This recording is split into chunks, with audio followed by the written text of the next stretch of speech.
عليكم ورحمة الله وبركاته. وعليكم السلام ورحمة الله وبركاته. الحمد لله وحده والصلاة والسلام على نبي بعده أما بعد. أعوذ بالله من الشيطان الرجيم. بسم الله الرحمن الرحيم. الذي خلق الموت والحياة ليبلوكم أيكم أحسن عملا وهو العزيز الغفور. وقال الله تعالى في موضع آخر: بسم الله الرحمن الرحيم. ولنبلونكم بشيء من الخوف والجوع ونقص من الأموال والأنفس والثمرات وبشر الصابرين إلى آخر الآية. قال النبي صلى الله عليه وسلم: الدنيا مسجد الآخرة، كما قال عليه الصلاة والسلام.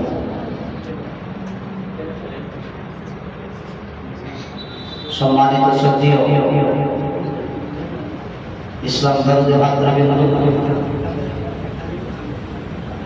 শ্রদ্ধা ভাজনীয় সামনে বসে থাকা বয়োজ্যেষ্ঠ সমস্ত ছোট ছোট ভাইরা, এই মাদ্রাসার হিতাকাঙ্ক্ষী গুরুজনেরা, সেক্রেটারি থেকে সভাপতি দিয়ে মাদ্রাসায় খিদমত ওলামায়ে কেরাম যারা অক্লান্ত পরিশ্রম করে এই মাদ্রাসা সিদ্দিকী গ্রামটাকে একের পর এক উঠিয়ে দিয়েছে। এই যোগ্যতম ওলামায়ে দ্বীন অক্লান্ত পরিশ্রম করে যাদের তুলনায় হয়, এই জায়গাটা যতবার আসি আমার বারবারই মনে হয় একটা নতুন জায়গা আসছে। হয়তো অনেক জায়গা করি, যে জায়গায় যায়, কিন্তু এই জায়গাটা সত্যি আপনারা বড় ভাগ্যবান। অল্প সময়ের মধ্যে এই যে একটা জায়গা উপহার পেয়েছে, এটা আল্লাহ পাকের একটা খাস কথা। এই যে অল্প সময়ের মধ্যে একের পর এক নতুন নতুন জিনিস আবিষ্কার হতেই চলেছে, এর পিছনে নিশ্চয়ই গ্রামের প্রত্যেকটি মানুষের একটা মেহনত, একটা আশা। তার থেকে আমি এই মাদ্রাসার যারা শিক্ষক, আমি তিনাদের জন্য আল্লাহর কাছে দোয়া চাই যেন আল্লাহ তাদেরকে একদম এখন যেভাবে ফুটে উঠছে এর থেকে যেন আরো সুন্দরভাবে ফুটাতে পারে। আল্লাহর কাছে দোয়া করবো আল্লাহ যেন তাদেরকে এই শক্তি আল্লাহ দান করেন। প্রশংসা আল্লাহ পাকের, যিনি আমাদেরকে একটা মাদ্রাসায় বসার তৌফিক দান করেছেন। আল্লাহ পাকের শুকরিয়া আদায় করে সকলে বলে আলহামদুলিল্লাহ। তারপরে ঘোষিত অর্পিত হোক নবী শিরোমণি মাসদার মাদানী আহমদ মুস্তাফা মুহাম্মদ মুস্তাফা সাল্লাল্লাহু আলাইহি ওয়াসাল্লাম ঘোষিত অর্পিত হোক, আমরা সকলে আল্লাহুম্মা আমিন। আজকের যে জিনিসটা আমরা এই জমিনের বুকে দেখলাম, এই সেম জিনিস আখিরাতের ময়দানে হবে। যে জিনিসটা দুনিয়ায় দেখলাম, এই সেম জিনিসটা আখিরাতের ময়দানে হবে। এখানে সবাই সামনে দাঁড়িয়ে আছে, মাথার উপরে ফ্যান, সাইডে লাইট, তারপরে খাবারের ব্যবস্থা, উপরে কোনো তাপ নাই, নিচে কোনো তাপ নাই, কোনো সাইডে কোনো আক্রমণ কেউ করে না। সুন্দর বসে আছে, ছাত্রদের হাতে সুন্দর সুন্দর প্রাইজ তুলে দেওয়া হবে। যারা প্রাইজ পেয়েছে বড় খুশি হয়েছে, আনন্দ হয়েছে। যারা পায়নি একটু মন খারাপ করেছে, কিন্তু এরকম পাবে ইনশাআল্লাহ। আমি আখিরাতটা বুঝাচ্ছি এই কারণে, আখিরাতের ময়দানে যাদের কাছে আনন্দ আর আনন্দাতে দেওয়া হবে, তারা বড় খুশি হয়ে যেভাবে ছাত্রগুলো পেল, যেভাবে ওদের মনটার মধ্যে চেহারার দিকে তাকাবে, মনে হচ্ছে যেন সারা রাত তারা ঘুমাবে না, কেন পুরস্কার পেয়েছে। আল্লাহ পাক কিয়ামতের দিনে প্রত্যেকটি মানুষের এই দুনিয়ার যা কিছু ভালাই কাজ করবে, আখিরাতের ময়দানে তারও হিসাব আল্লাহ পাক দেবে। খারাপ যদি করে তারও হিসাব আল্লাহ পাক পাই বুঝিয়ে দেবে। এই দুনিয়াটার জায়গা, দুনিয়ার যত আছে পৃথিবীতে আল্লাহ যা কিছু তৈরি করেছে, মানুষ এবং জিন যা আছে সব, এই গোটা পৃথিবীটা আল্লাহ পাক পরীক্ষার জন্য তৈরি করেছেন। গোটা পৃথিবীটা কোনো পরীক্ষার জন্য, পরীক্ষার জায়গা। এখানে কিন্তু সঙ্গে সঙ্গে পুরস্কার কিছুদিন আগে হয়েছে, তারপরে পুরস্কার দেওয়া হলো। ওখানে এখনো হয়তো পুরস্কার পাবেন না, হাসরের ময়দানে এই দুনিয়ার পরীক্ষা দেবেন, হাসরের ময়দানে পুরস্কার পাওয়া যাবে। আল্লাহ পাক বলছে এমনি এমনি বলেননি, আল্লাহ বলতে শোনো না, পৃথিবীর মানুষকে আমি পরীক্ষার জন্য প্রেরণ করেছি, এটা শুধু আমি বলছি। আল্লাহ তাআলা রব্বুল আলামিন পবিত্র কোরআন কোরআনের 12 নম্বর 29 পৃষ্ঠা নম্বর 1 আয়াত নম্বর 2 সূরাতুল মুলক আল্লাহ পাক বলছে আল্লাযী খালাকাল মাউতা ওয়াল হায়াতা লিয়াবলুয়াকুম আইয়ুকুম আহসানু আমালা। আল্লাযী খালাকাল মাউতা ওয়াল হায়াতা, আল্লাহ বলছেন আমি তৈরি করেছি মৃত্যু এবং জীবন, আমি তৈরি করেছি মৃত্যু এবং জীবন। এই যে আল্লাহ পাক তৈরি করেছেন আইয়ুকুম আহসানু আমালা, আল্লাহ পাক বলেন আল্লাযী খালাকাল মাউতা ওয়াল হায়াতা লিয়াবলুয়াকুম আইয়ুকুম আহসানু আমালা। আমি এই পৃথিবীর মানুষ মৃত্যু এবং জীবন তৈরি করেছি শুধু পরীক্ষা করার জন্য। কি পরীক্ষা করবে আল্লাহ? ওয়াল হায়াতা লিয়াবলুয়াকুম আইয়ুকুম আহসানু আমালা। আল্লাহ বলেন উত্তম কাজ কারা বেশি করবে, এই পরীক্ষার জন্য আমি আল্লাহ পাক পৃথিবীতে মানুষকে পাঠিয়েছি। সারা পৃথিবীটা হলো পরীক্ষার জায়গা। এই জমিনের বুকে যতক্ষণ পর্যন্ত আমি জীবিত থাকবো ততক্ষণ পর্যন্ত কাজ করা সম্ভব, যেদিন নিঃশ্বাস বন্ধ হয়ে যাবে সেদিন থেকে কাজ করা সম্ভব না। ওই জন্য আমরা পৃথিবীর বুকে যতদিন জীবিত থাকবো ভালো কাজ করার চেষ্টা করি। কেন? পরীক্ষার রেজাল্ট হবে, আজকে হয়েছে কালকে হবে। আল্লাহ পাক গোটা পৃথিবীতে মানুষকে পরীক্ষা পরীক্ষা আর কিয়ামতের দিনে যখন হাসরের ময়দানে যখন আমলনামা হাতে দেওয়া হবে, সেই দিন সেই রকম নেককারীরা যখন হাতে আমলনামাটা হাতে দেওয়া হবে, এরা খুশিতে খুশিতে গোটা ময়দানটা ধরে বলতে দেখো আল্লাহ পাক আমার প্রতিদান দিয়েছে, আল্লাহ পাক আমার প্রতিদান দিয়েছে। আর যারা বদকার হবে কিছু করার নাই। ওই জন্য বন্ধুরা আমার একটু বোঝার চেষ্টা করি, এমন জীবন তৈরি করবো না যাতে মরার পরে জীবনটা বেকার হয়, এমন জীবন তৈরি করবো না যাতে মরার পরে সব বেকার হয়ে যাবে। এই পরীক্ষা দিতে প্রশ্ন শুধু আমরাই নয়, হযরত আদম আলাইহিস সালাম থেকে নিয়ে হযরত মুহাম্মদ সাল্লাল্লাহু আলাইহি সাল্লাম পর্যন্ত যত নবী করিম সাল্লাল্লাহু আলাইহি সাল্লাম এসেছেন সমস্ত নবীদেরকে আল্লাহ পাক পরীক্ষা করেছেন, শুধু উম্মতে মুহাম্মদের জন্য খাস করেননি। যেমন ভাবে পরীক্ষা দিয়েছেন হযরত ইব্রাহিম আলাইহিস সালাম ওয়া তাসলিম, তিনি সবথেকে বেশি প্রত্যেকটি নবীর থেকে সবথেকে বেশি পরীক্ষা দিয়েছেন হযরত ইব্রাহিম আলাইহিস সালাম ওয়া তাসলিম। তার মধ্যে সবথেকে কঠিন পরীক্ষা ছিল তার সেটা আমাদের বুকে সবথেকে সন্তান সন্ততি বিবি বাচ্চা এবং মা ভাই ভাই সবাই থেকে মহব্বতের জিনিস হলো সন্তান সন্ততি।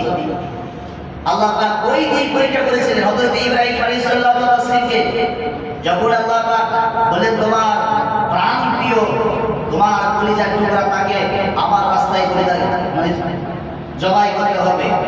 আল্লাহ পাক এই পরীক্ষাটা প্রথম দিয়েছিলেন, কিন্তু অনেক ঘটনা আপনারা জানেন সেই পরীক্ষা ইব্রাহিম আলাইহিস সালাম কিন্তু তার নিজের সন্তানকে আল্লাহ রাস্তায় দিয়েছিলেন এবং জবাই পর্যন্ত করেছিলেন, কিন্তু আল্লাহ পাক চাননি। আল্লাহ পাক তার এই পরীক্ষায় আল্লাহ পাক বলেছেন আমি তোমার এই পরীক্ষা তুমি আমার জন্য দিয়েছো, আমি এতেই খুশি হয়েছি। ওই জন্য ছেলের বদলে আল্লাহ পাক জান্নাতে দুম্বা পাঠিয়েছিলেন। আজকে যদি ছেলে কুরবানি করা হতো পৃথিবীর সমস্ত পুরুষদেরকে এই কুরবানি করা হতো, আল্লাহ পাক চান।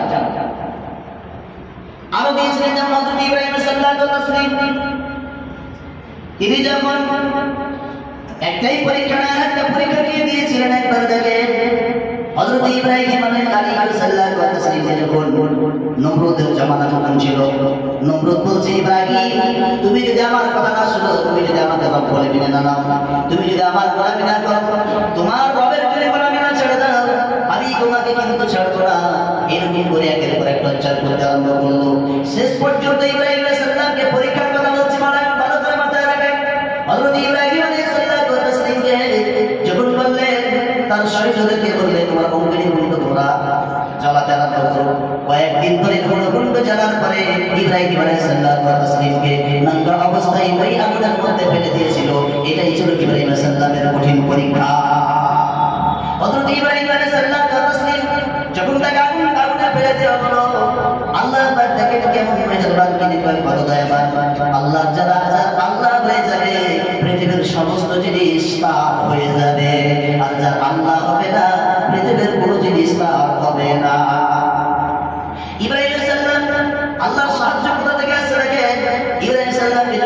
নিক্ষেপ করে আল্লাহ তাআলা তখন আল্লাহ রাব্বুল আলামিন ইব্রাহিম সাল্লামের কেমন দেখেন ইমানের পাওয়ার ছিল দেখেন ইব্রাহিম সাল্লামকে যেমনই ফেলা জিবরাইল সাল্লাম তৎক্ষণাৎ এসে বলছে ও জিবরাইল তুমি বলো তোমাকে আমি সাহায্য করব তোমার কিসের সাহায্য বলো যখন সাহায্য করার জন্য যখন আগে আসলেন আগুন তো তখন ইব্রাহিম সাল্লাম বলেছিলেন আমি তোমার সাহায্য চাই না আগুনকে বলেছে তোমার সাহায্য চাই না বাতাসকে বলছে তোমার সাহায্য চাই না যিনি আমাকে এই আগুনে পোড়ালে সন্তুষ্ট হবে সেই মাহবুব দেহের সাহায্য ছাড়া আমি কাউকে সাহায্য নিব না ইব্রাহিম সাল্লামকে যেমনই ফেলে দেওয়া আল্লাহর বাজারে এই কথাটা যখন ইব্রাহিম সাল্লামের কথাটা শোনার সঙ্গে আল্লাহ তখন বলছেন কুলনা وسلام على إبراهيم الله رب العالمين আগুন কে বললেন হে আগুন তুমি আমার বন্ধু ইব্রাহিমকে তুমি জররা পরিমাণ কষ্ট দিও না আমি আগুনকে আল্লাহ রব বললেন আগুনে এমন শীতলতা হয়ে যায় এমন শান্ততা হয়ে যাও যাতে আমার বন্ধুর একটা পশম পর্যন্ত গায়ে না হয় আমি তোমাকে অর্ডার দিলাম আগুন তুমি কিছু করবে না আল্লাহ কথা শোনার পরে ফুলের বাগিচা হয়ে যায় নমরুদ মনে করছে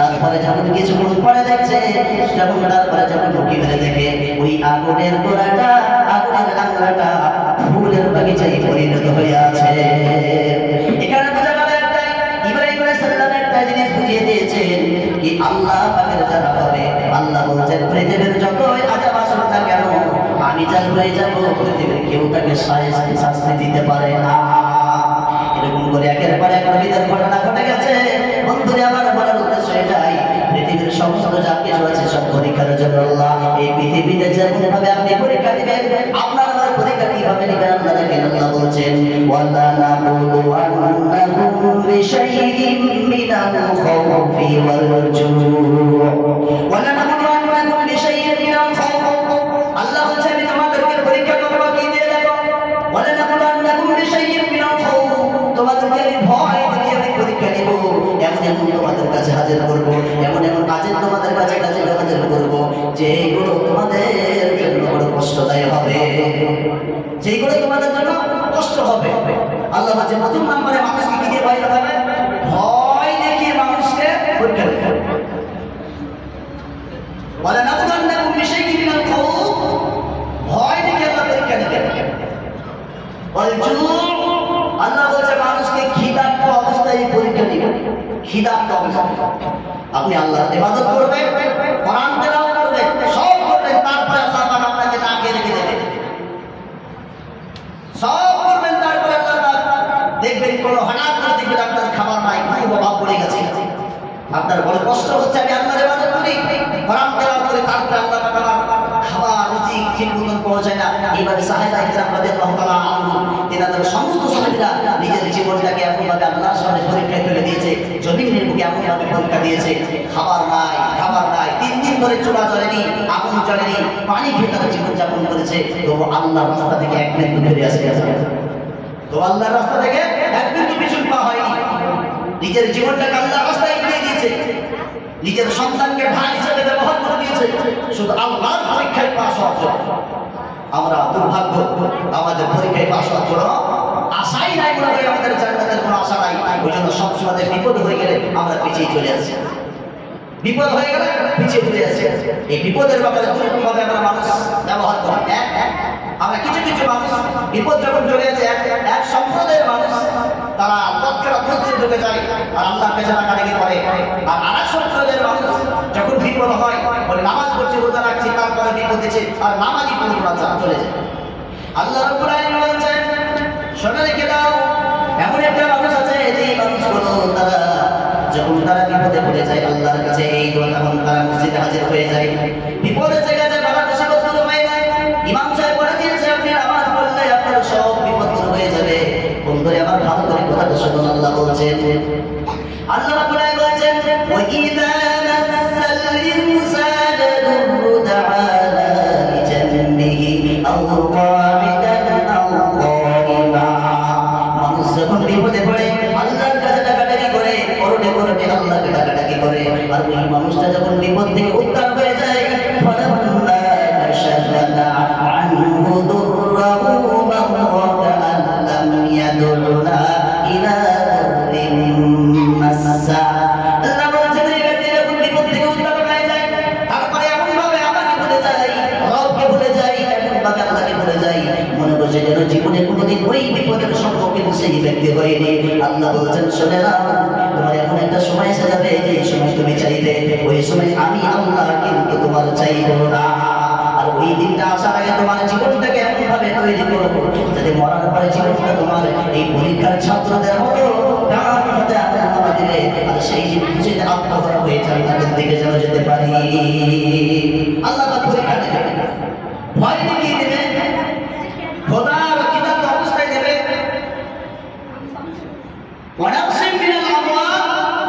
আল্লাহ বলছেন আমি তোমাদেরকে জান এবং মালের পরীক্ষা দিব, জান এবং মালের পরীক্ষা দিব, এমন এমন রোগ দেব তুমি কল্পনাই করেনি। অথচ তুমি নামাজ পড়ো, রোজা রাখো, সব কিছু করো, আল্লাহর ইবাদত সবসময় তাহার হাত ধরে ধরে ব্যক্তি, এমন সময় তোমাকে আমি কি দেবো, তোমার জানের মধ্যে হামলা হবে। কি হামলা? এমন একটা রোগ দিয়েছে যে রোগ আপনি কোনোদিন কল্পনা করেনি। এই রোগটা আমার জন্য আসবে, এই রোগটা আপনার জন্য আসবে, এই রোগ এসেছে আপনার মুখে। খালি এইখানে একটাই পরিচয় দিতে হবে। পরিচয়টা কি? আসবে দেখেন পরে, তারপরে পরে এই যে রোগ আপনাকে দেবে, হঠাৎ করে নামাজ পড়ছেন, সব কিছু করে, তখন আপনার মাথায় হাত পড়ে গেল, আল্লাহর ইবাদত করে তারপরে এত বড় রোগ দিয়েছে। আল্লাহ রাব্বুল আলামিন বলেছেন শুনে দেখে নাও, জানেন যখন হামলা হবে ওই সময় তোমাকে ধৈর্য ধরা হবে না। বিপদের সময় কখনো ধৈর্য ধরা হবে, বিপদের সময় কখনো এমন ভাবে পড়ে যেতে হবে না, এমন ভাবে পড়ে যেতে হবে না যেন আপনি মরার মতো হয়ে গেছে। আল্লাহ বলছে বিপদ যখন এসে যাবে তোমরা একটু শুধু আমার প্রতি আশা রাখো, কারণ বিপদের মালিক আমি আল্লাহ, আর ভালো করার মালিক আমি আল্লাহ। ওই বিপদ থেকে পৃথিবীর কোনো মানুষ তোমাকে উঠাতে পারবে না। আর আমি আল্লাহ যদি চাই পৃথিবীর সব যদি বিপদ তোমাকে গ্রাস করে যায়, আমি আল্লাহ এক মুহূর্তের মধ্যে তোমার বিপদটাকে দূর করে দিতে পারি। আল্লাহ বলছেন শুধু জান কেন, মালের উপরে দেওয়া বলে নামাজ পড়ে রোজা রাখেন, হালাল ভাবে রিজিক অর্জন করেন, হঠাৎ করে আপনার এখানে দেখবেন বরকতের জায়গাতে আল্লাহ পাক এমন ঠুকা লাগিয়ে দিল, ক্ষেতটা আর খালের থেকে উঠাতে পারলেন না, সব শেষ হয়ে গেল, সব শেষ হয়ে গেল, আর কিছু না। জমিনের সব শেষ, ফলাদাই নষ্ট হয়ে গেছে, মাল চান চলে গেল, মাল চলে গেল। আপনার এমন সময় এমন একটা সন্তানকে, একটা ছোট বাচ্চা 13 বছর 15 বছরের বাচ্চাটা দেখেন কোরআনের হাফেজ পড়ছে। আমার যেটা ঘটনা ঘটে গেছে, আমার মসজিদে একটা ছেলে 2 বছর 2.5 বছর হাফেজ হওয়ার পরে, মসজিদে হাফেজ হওয়ার পরে 13 বছর বয়সে হাফেজ কমপ্লিট হয়ে গেল। তার বলছে হঠাৎ করে আল্লাহ পাক তার বাপের কাছ থেকে ওই ছেলেটাকে চিরদিন ছিনিয়ে নিয়েছে। ওই ছেলেটা আর পৃথিবীর লোকে নাই। আল্লাহ বলছেন বান্দারে, আমি যখন তোমার পরীক্ষা নিব তোমার জানেন থেকে নাই, মালটাও নিয়ে নেব, তোমার সম্পদটা নিয়ে নেব, তোমার যে সন্তানটা আমি দিয়েছি এটা হঠাৎ করে কেড়ে নেব, তোমার মাথা ভেঙে যাবে। তোমার সেই সময় শুধু একটাই কাজ করবা, আল্লাহ বলছে যখন তোমার ফলাদায় নষ্ট হয়ে যাবে, যাদের রহমত হবে, মাদের হামলা হবে, আল্লাহ বলছেন একটু ধৈর্য ধরে নিবা, সব অবস্থা আমি আল্লাহ করে দেবো। আল্লাহ বলছেন কি কথা বলছেন? আল্লাহ বলছেন ওয়াবাশশিরিস সাবিরিন, আল্লাহ বলছে তোমরা ধৈর্যের পরিচয় দিবা, আমি আল্লাহ তোমাদের সব প্রতিদানটা আমাদের দিয়ে দেব। আর এইটাই আমাদের কাছে পাওয়া, এইটাই আমাদের কাছে পাওয়া। আমরা যখন আমাদের বিপদ এসে যায় এমন ভাবে আমরা ভেঙে পড়ি, এমন ভাবে ভেঙে পড়ি, চিন্তা ভাবনা সব দিক থেকে ভেঙে পড়ি। আচ্ছা বলতো দেখি, আপনি যে চিন্তা করলেন এই চিন্তায় করে কি আপনার ছেলেটাকে অসুখ সারাতে হবে? আপনি যে চিন্তা করলেন নামাজ থেকে কাপড় হয়ে আছে, ভাবনায় পড়ে গেছে, অসুখে পড়ে গেছে, ভাবনায় পড়ে গেছে, ও বাবা আল্লাহ রাস্তা থেকে দূরে চলে আসে, আপনার কাছে প্রশ্ন অবাক, আপনি কি সেই জায়গাতে যদি দাঁড়াতে পেরেছেন? পারে। আর ওই জায়গাতে যদি একটু যদি সবুজ ধৈর্য, আল্লাহ রাসূল বলছেন মুমিনের সবথেকে বড় হাতিয়ার হলো, আপনি বললেন তরবারি, আপনি টাকা পয়সা না, মুমিনের সবথেকে বড় হাতিয়ার হলো ভোট বলে এবং সবুজ, যার ভিতরে ধৈর্য এসে যাবে তার দ্বারা পৃথিবীতে টিকাটা এবং আখিরাতে যাওয়াটা সহজ হয়ে যাবে। শুধু এটাই নয়, আল্লাহ এমনি কোনো জিনিসকে একটা জিনিস একটা বান্দা পছন্দ করবে আল্লাহ ছেড়ে দেবে, এটা কোনোদিন হতে পারে না। একটা আয়াতকে বাদ দিয়ে 155 নম্বর আয়াতটা বাদ, 56 নম্বর আয়াতটা বাদ দিয়ে 7 নম্বর আয়াতটা দেখলে আপনারা ইনশাআল্লাহ বক্তব্য দিব। 56 নম্বর আয়াতটা বাদ দিয়ে আমরা 7 নম্বর আয়াতটা দেখি, আল্লাহ বলছেন তোমরা যে ধৈর্যের পরিচয় দিয়েছো এই জন্য তোমাদেরকে আমি 9 কাছে বলবো না। আমি পৃথিবীর মানুষ, আমরা দেখবেন কোনো মানুষ যদি আমার কাজ করা যায় কোনো না কোনো জিনিস আমরা একসাথে করে চিটারি করি, কিংবা দেখবেন আমরা ঠিক মতো তার পারিশ্রমিক দিতে পারি না, পারিশ্রমিক দিতে পারি না, আবার করে দেয়। এক ছেলের একবার দুই ছেলে, হয়তো তার একটা ছেলে কোনো রকম ভাবে আমরা একটু হয়তো তার কোনো কারণে একটা ভুল বান্ধে আপনি কি করেছি, আপনি ছোট ছেলেকে সব লিখে দিলেন আর বড় ছেলেকে লিখে দিলেন। এটা হলো আমাদের দুনিয়ার নিয়ম, এটা হলো আমাদের দুনিয়ার আখলাক। আল্লাহ বলছেন শুনে নাও, আল্লাহ রাব্বুল আলামিন বলছেন শুনে রেখে দাও, যারা ধৈর্য ধরবে, যারা সবর করবে, যারা সব বিপদের সময় আমি আল্লাহর দিকে স্মরণ করবে। বিপদ চলে এসেছে কিন্তু দুনিয়ার মাঝে আমার আল্লাহ, আমার অসুখ চলে এসেছে কেউ নাই কিন্তু আমার আল্লাহ আছে। টাকা পয়সা ব্যাংক ব্যালেন্স থাকলে মানুষ কোনোদিন কেউ কাউকে বাঁচাতে পারে না। আপনারা বলেন তো, এই যে একটা ক্যান্সার মাইকেল জ্যাকসন টাকা দিয়ে কিছু হয় না, আপনারা বুঝাই টাকা দিয়ে হয় না, কিন্তু আল্লাহর প্রতি ভরসা রাখলে কি হয়? মাইকেল জ্যাকসন সে বলেছিল আমি 150 বছর জীবনে আয়ু বাঁচবো, 150 বছর বাঁচবো, ঘন্টায় ঘন্টায় লক্ষ লক্ষ টাকা দিয়ে ডাক্তার বসে রেখেছিল। একবার শরীরের চেক আপ করে একবার এখানে হাত দেয়, সব জায়গায় ব্যবস্থাপনা করার পরে হঠাৎ করে আল্লাহ তাআলার অর্ডার চলে আসলো, মাইকেল জ্যাকসন 150 বছর বাঁচার কোনো ক্ষমতা আমি আল্লাহ দিই। 50 বছর বয়সে হঠাৎ করে আল্লাহ পাক করে দিয়েছিল। এই পৃথিবীর মানুষকে শিক্ষা এটাই দিয়ে গেল। আমরা বুঝতে পারলাম এটাই, আল্লাহ পাকের যখন অর্ডার এসে যাবে, আল্লাহ পাকের যখন হুকুম এসে যাবে, কেউ বাঁচাতে পারবে না। ওই জন্য সদা সর্বদা প্রস্তুত হয়ে থাকবো। মাসরাত যখন নামাজ পড়ার জন্য সবসময় ঝাপটা মেরে তাকে সুযোগ পেলে তুলে নেই। আল্লাহ পাক রব্বুল আলামিন বলছেন মুখ তোমাদের মাথার উপরে সদা সর্বদা জগৎ পাকের এই মাসরাতের মতো ঝাপটা মেরে আছে। আর আল্লাহর অর্ডার হলে তোমাকে তুলে দিবে। অনুরোধ তোমরা আল্লাহর পরীক্ষা থেকে পিছু হইও না। আল্লাহ বলছেন এমনি নয়, তোমাদের কি পুরস্কার আছে দেখো। আল্লাহ বলছেন উলাইকা আলাইহিম সালাওয়াতুম মির রাব্বিহিম ওয়া রাহমাহ। আল্লাহ বলছেন যারা ধৈর্যের পরিচয় দিবে আমি আল্লাহ তাদেরকে নৈরাশ্য করব না, কি করব? আল্লাহ উলাইকা আলাইহিম সালাওয়াতুম মির রাব্বিহিম ওয়া রাহমাহ। আল্লাহ বলছেন ওই ব্যক্তিদের জন্য কি হবে? ওই ব্যক্তিদের আল্লাহ পাকের রহমত এবং মাগফিরাত তাদের জন্য দেওয়া হবে। এবং শুধু তারাই নয়, আল্লাহ বলছেন এদের জন্য পুরস্কারটা আর কিছু না। আল্লাহ বলে বলছেন ওয়াউলাইকা হুমুল মুহতাদুন। আল্লাহ বলছেন এরাই হলো হেদায়েত প্রাপ্ত। বন্ধুরা আমার বোঝার চেষ্টা করি, অনেক শুধু কোরআন বলে দিতে পারবেন আমাদের জীবনে চলা সব জিনিস সহজ হয়ে গেছে।